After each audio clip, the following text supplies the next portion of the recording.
We rehabilitate sick, injured, and orphaned native wildlife.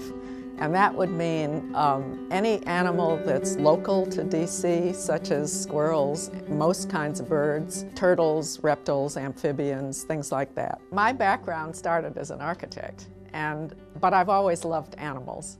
And so when I semi-retired from architecture, there was something I wanted to get involved in, and so I looked around for things to do with animals. Started at the Washington Humane Society with a number of other people who are now at City Wildlife. And we realized that the missing link in animal services in DC was wildlife care. Dogs and cats, beautifully handled. But wildlife would come in and there was no place for it to go. Does the shell fracture hurt them? Oh yes, yeah, it's living bone, so it's extremely painful. Mostly we see hit by car, very common, run over by lawnmowers, and attacked by dogs or other animals. And normally the injury is a shell injury because the box turtle, which is the most common turtle we see, most often it's a shell fracture, which we can repair quite easily. They'll mend if you get them cleaned up and then positioned right and then just wait forever, because being turtles, they do everything slow. When it comes time to release a mother mallard and her ducklings, there'll be anywhere from 6 to a dozen ducklings with her.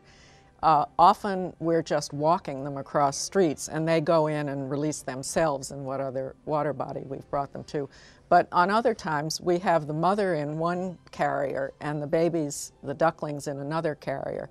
And then when you release them, you want to release the ducklings first into the water, because if you release the mom, she may not realize that her ducklings are with her and she may take off. So you always release the ducklings first, and the mom will see them in the water, and they have a tendency to stick together as a family, so they don't disperse.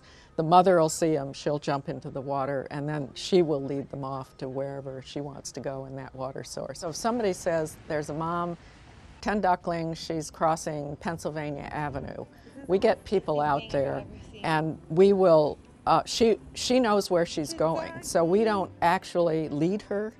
We follow her, but when we have to, then we stop the traffic so that she can go where she wants to go.